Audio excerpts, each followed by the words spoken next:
ಮಾತ್ರ ಹಿಂಗನ್ನು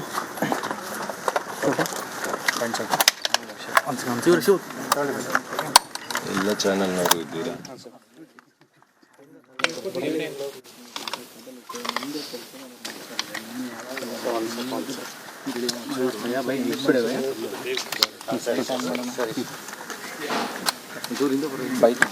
ಬಂದರೆ ಎಲ್ಲರೂ ಸಿಗುತ್ತೆ.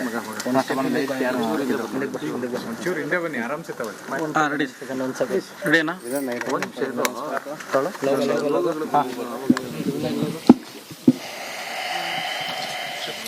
ಬರುತ್ತಾ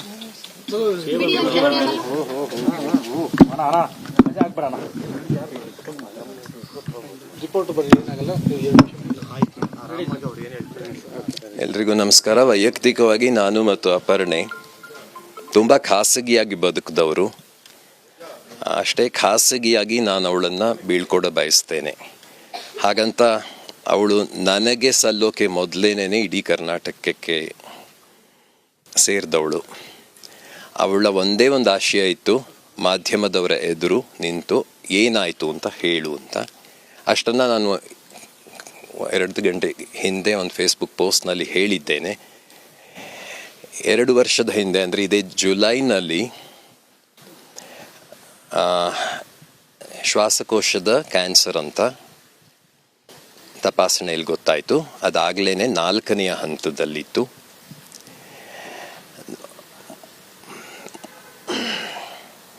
ಮೊದಲು ನೋಡಿದ ವೈದ್ಯರು ಇನ್ನು 6 ತಿಂಗಳಿದ್ರೆ ಹೆಚ್ಚು ಅಂತ ಹೇಳಿದ್ರು.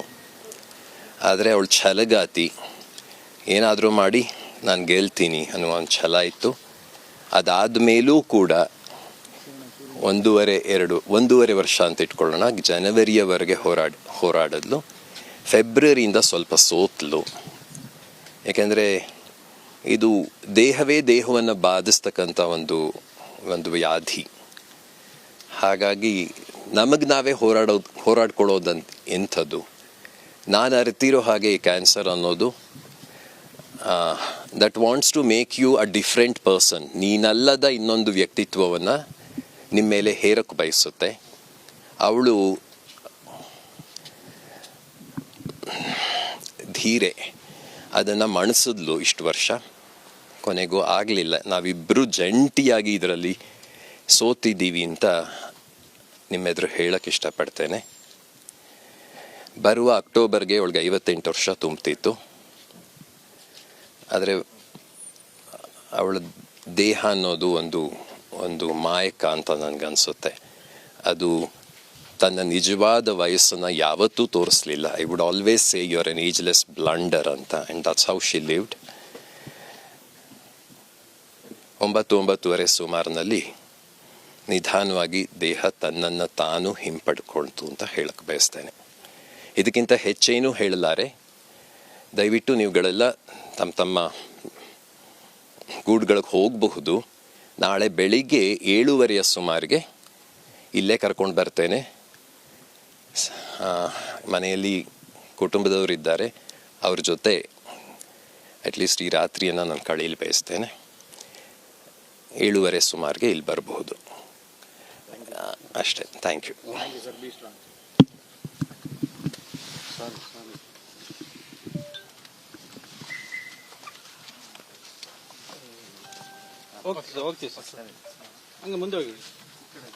ಅಪರ್ಣಾ ಅವರ ಪತಿ ನಾಗರಾಜ್ ಅವರು ಮಾಧ್ಯಮದ ಮುಂದೆ ಮಾತನಾಡ್ತಾ ಹೇಳ್ತಾ ಇದ್ರು, 2 ವರ್ಷಗಳ ಹಿಂದೆ ವೈದ್ಯಕೀಯವಾಗಿ ಚೆಕ್ ಮಾಡಿದಾಗ ಅಥವಾ ವೈದ್ಯಕೀಯ ತಪಾಸಣೆ ಮಾಡಿದಾಗ ಅವರಿಗೆ ಶ್ವಾಸಕೋಶದ ಕ್ಯಾನ್ಸರ್ ಇತ್ತು ಅಂಥೇಳಿ ಡಾಕ್ಟ್ರ್ ಹೇಳ್ತಾರೆ. ಒಂದು 6 ತಿಂಗಳು ಬದುಕ್ಬೋದು ಅಂತೇಳಿ ಹೇಳ್ತಾರೆ. ಆದರೆ ಗಟ್ಟಿಗಿತ್ತಿ ಧೀರೆ ಅಪರ್ಣಾ ಸುಮಾರು 2 ವರ್ಷಗಳ ಕಾಲ ಕ್ಯಾನ್ಸರ್ ವಿರುದ್ಧ ಹೋರಾಟವನ್ನು ಮಾಡಿ ಅದನ್ನು ಮಣಿಸೋದಕ್ಕೆ ಪ್ರಯತ್ನ ಪಡ್ತಾರೆ. ಆದರೆ ಅದು ಸಾಧ್ಯ ಆಗಿಲ್ಲ. ಅವರು ದಿಟ್ಟತನದಿಂದಾಗಿ ಡಾಕ್ಟ್ರು 6 ತಿಂಗಳು ಹೇಳಿದರೂ ಕೂಡ 2 ವರ್ಷಗಳ ಕಾಲ ಅದನ್ನು ಎದುರಿಸಿದ್ರು. ಆದರೆ ದೇಹ ಅನಂತರ ಇವತ್ತು ಸುಮಾರು 9 ಗಂಟೆ 9:30 ಸುಮಾರಿಗೆ ನಿಧಾನವಾಗಿ ತಣ್ಣಗಾಗ್ತಾ ಬಂತು ಅನ್ನೋದನ್ನು ಅವರ ಪತಿ ನಾಗರಾಜ್ ಅವ್ರು ಹೇಳ್ತಾಯಿದ್ರು, ಭಾಳ ನೋವಿನಲ್ಲಿ ಹೇಳ್ತಾಯಿದ್ರು. ಭಾಳ ಖಾಸಗಿಯಾಗಿ ನಾವು ಮತ್ತು ಅಪರ್ಣ ಬದುಕಿದವರು, ಹಾಗಾಗಿ ಖಾಸಗಿಯಾಗಿಯೇ ನಾವು ಇರೋದಕ್ಕೆ ಇಷ್ಟಪಡ್ತೀವಿ ಅನ್ನೋದನ್ನು ಹೇಳ್ತಾಯಿದ್ರು. ನಾಳೆ ಬೆಳಿಗ್ಗೆ 7:30 ಸುಮಾರಿಗೆ ಮತ್ತೆ ನಾವಿಲ್ಲಿ ಅಪರ್ಣ ಅವರ ಪಾರ್ಥಿವ ಶರೀರದ ಅಂತಿಮ ದರ್ಶನಕ್ಕೆ ಅವಕಾಶವನ್ನು ಮಾಡಿಕೊಡ್ತೀವಿ ಕನ್ನಡದ ನಾಡಿನ ಜನತೆಗೆ ಅನ್ನೋದನ್ನು ಕೂಡ ಹೇಳ್ತಾಯಿದ್ರು. ಆ ಮೂಲಕ ಅಪರ್ಣ ಅವರ ಪತಿ ಬಹಳ ನೋವಿನಲ್ಲಿ ತಮ್ಮ ಪತ್ನಿಯನ್ನು ಕಳೆದುಕೊಂಡಂಥ ವಿಚಾರವನ್ನು ಪ್ರಸ್ತಾಪ ಮಾಡಿದರು. 9:09 ಸುಮಾರಿಗೆ ಅಪರ್ಣ ನಿಧನರಾಗಿದ್ದಾರೆ ಅನ್ನೋದನ್ನು ಅವರು ತಿಳಿಸಿದ್ದಾರೆ. ಕುಟುಂಬದವರನ್ನು ಅಗಲಿದ್ದಾರೆ ಅಪರ್ಣ ಅನ್ನೋದನ್ನು ಹೇಳ್ತಾ ಇದ್ರು. 58 ವರ್ಷ ವಯಸ್ಸಾಗ್ತಾ ಇತ್ತು, ಇದೇ ಅಕ್ಟೋಬರ್ ಬಂದಿದ್ದಿದ್ರೆ ಅನ್ನೋದನ್ನು ಅವ್ರು ಹೇಳ್ತಾ ಇದ್ರು.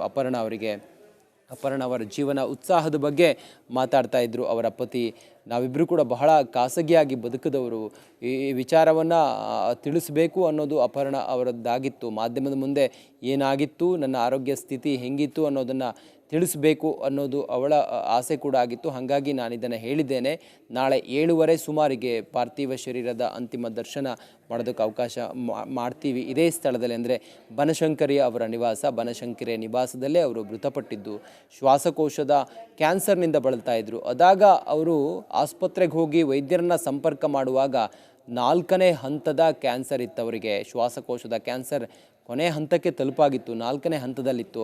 ಎಷ್ಟೇ ಚಿಕಿತ್ಸೆ ಕೊಟ್ಟರು, ಏನೇ ಮಾಡಿದರೂ ಕೂಡ ವೈದ್ಯರು ಹೇಳಿರೋ ಹಾಗೆ 6 ತಿಂಗಳು ಅಂತ ಹೇಳಿದರು.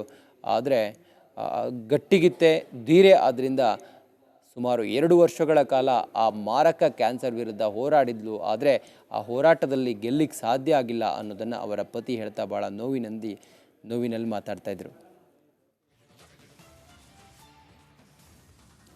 ಎಲ್ರಿಗೂ ನಮಸ್ಕಾರ. ವೈಯಕ್ತಿಕವಾಗಿ ನಾನು ಮತ್ತು ಅಪರ್ಣೆ ತುಂಬ ಖಾಸಗಿಯಾಗಿ ಬದುಕಿದವರು. ಅಷ್ಟೇ ಖಾಸಗಿಯಾಗಿ ನಾನು ಅವಳನ್ನು ಬೀಳ್ಕೊಡ ಬಯಸ್ತೇನೆ. ಹಾಗಂತ ಅವಳು ನನಗೆ ಸಲ್ಲೋಕೆ ಮೊದಲೇನೇ ಇಡೀ ಕರ್ನಾಟಕಕ್ಕೆ ಸೇರಿದವಳು.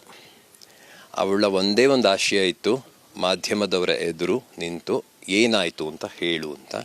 ಅಷ್ಟನ್ನು ನಾನು 2 ಗಂಟೆ ಹಿಂದೆ ಒಂದು ಫೇಸ್ಬುಕ್ ಪೋಸ್ಟ್ನಲ್ಲಿ ಹೇಳಿದ್ದೇನೆ. 2 ವರ್ಷದ ಹಿಂದೆ, ಅಂದರೆ ಇದೇ ಜುಲೈನಲ್ಲಿ ಶ್ವಾಸಕೋಶದ ಕ್ಯಾನ್ಸರ್ ಅಂತ ತಪಾಸಣೆಯಲ್ಲಿ ಗೊತ್ತಾಯಿತು. ಅದಾಗಲೇ 4ನೇ ಹಂತದಲ್ಲಿತ್ತು.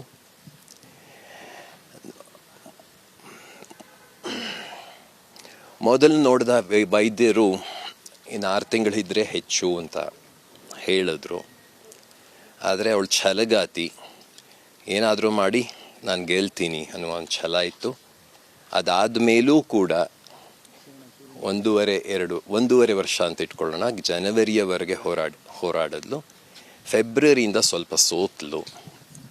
ಏಕೆಂದರೆ ಇದು ದೇಹವನ್ನು ಬಾಧಿಸ್ತಕ್ಕಂಥ ಒಂದು ವ್ಯಾಧಿ. ಹಾಗಾಗಿ ನಮಗೆ ನಾವೇ ಹೋರಾಡ್ಕೊಳ್ಳೋದಂತ ಎಂಥದ್ದು. ನಾನು ಅರಿತಿರೋ ಹಾಗೆ ಈ ಕ್ಯಾನ್ಸರ್ ಅನ್ನೋದು that wants to make you a different person. ನೀನಲ್ಲದ ಇನ್ನೊಂದು ವ್ಯಕ್ತಿತ್ವವನ್ನು ನಿಮ್ಮ ಮೇಲೆ ಹೇರಕ್ಕೆ ಬಯಸುತ್ತೆ. ಅವಳು ಧೀರೆ ಅದನ್ನು ಮಣಿಸಿದ್ಲು ಇಷ್ಟು ವರ್ಷ, ಕೊನೆಗೂ ಆಗಲಿಲ್ಲ. ನಾವಿಬ್ಬರು ಜಂಟಿಯಾಗಿ ಇದರಲ್ಲಿ ಸೋತಿದ್ದೀವಿ ಅಂತ ನಿಮ್ಮೆದುರು ಹೇಳಕ್ಕೆ ಇಷ್ಟಪಡ್ತೇನೆ. ಬರುವ ಅಕ್ಟೋಬರ್ಗೆ ಎಲ್ರಿಗೂ ನಮಸ್ಕಾರ. ವೈಯಕ್ತಿಕವಾಗಿ ನಾನು ಮತ್ತು ಅಪರ್ಣೆ ತುಂಬ ಖಾಸಗಿಯಾಗಿ ಬದುಕಿದವರು. ಅಷ್ಟೇ ಖಾಸಗಿಯಾಗಿ ನಾನು ಅವಳನ್ನು ಬೀಳ್ಕೊಡ ಬಯಸ್ತೇನೆ. ಅಪರ್ಣ ಅವರ ನಿಧನದ ವಾರ್ತೆ ಬಹಳ ನೋವಿನಲ್ಲಿ ಮಾಧ್ಯಮದ ಮುಂದೆ ಹಂಚಿಕೊಳ್ತಾ ಇದ್ದರು ಅಪರ್ಣ ಅವರ ಪತಿ ನಾಗರಾಜ್. ಅಪರ್ಣ ಶುದ್ಧ ಕನ್ನಡ ಮತ್ತು ಸ್ಪಷ್ಟ ಕನ್ನಡದ ಮೂಲಕ ನಿರೂಪಣೆಗೆ ಹೊಸ ಭಾಷ್ಯವನ್ನು ಬರೆದಿದ್ದಂಥ ನಿರೂಪಕಿ ಅಪರ್ಣ. ತನ್ನ ನಿರೂಪಣಾ ಶೈಲಿಯಲ್ಲಿ ಕಂಗ್ಲೀಷನ್ನು ದೂರ ಇಟ್ಟು ಸ್ಫುಟವಾಗಿ ಕನ್ನಡದಲ್ಲಿ ನಿರೂಪಿಸುತ್ತಾ ಅಚ್ಚಳಿಯದ ನಿರೂಪಣೆಗೆ ಹೆಸರಾಗಿದ್ದ ಅಪರ್ಣ ಇವತ್ತು ನೆನಪು ಮಾತ್ರ. ಮೃದು ಭಾಷಿ ಹಾವಭಾವ ತುಂಬಿದ ನಿರೂಪಣೆಗೆ ಮತ್ತೊಂದು ಹೆಸರು ಅಪರ್ಣ. ಸರ್ಕಾರಿ ವೇದಿಕೆ ಕಾರ್ಯಕ್ರಮಗಳಾಗಿರಲಿ, ಖಾಸಗಿ ವೇದಿಕೆ ಕಾರ್ಯಕ್ರಮಗಳಾಗಿರಲಿ ಅಥವಾ ಸಭಾ ಮರ್ಯಾದೆಗೆ ಯಾವುದೇ ಚ್ಯುತಿ ಬಾರದ ಹಾಗೆ ನಿರೂಪಣೆಗೆ ಹೆಸರಾಗಿದ್ದಂಥ ನಿರೂಪಕಿ ಅಪರ್ಣ ಇವತ್ತು ನೆನಪು ಮಾತ್ರ. ಆಭಾಸಗಳನ್ನು ಮಾಡದೆ ಸ್ವಭಾಷೆಯನ್ನು ಸ್ಫಟಿಕದಂತೆ ಬಳಸಿ ಒತ್ತಕ್ಷರಗಳು, ಅಲ್ಪಪ್ರಾಣ, ಮಹಾಪ್ರಾಣ ಇದೆಲ್ಲವನ್ನು ಕೂಡ ಬಹಳ ಬಹಳ ಕನ್ನಡಕ್ಕೆ ಯಾವುದೇ ಅಗೌರವ ಆಗದ ರೀತಿಯಲ್ಲಿ ಮಾತಾಡ್ತಾ ಇದ್ದಂಥ ಅಪರ್ಣ ಒಂದು ಕನ್ನಡದ ಆಸ್ತಿಯಾಗಿದ್ದರು.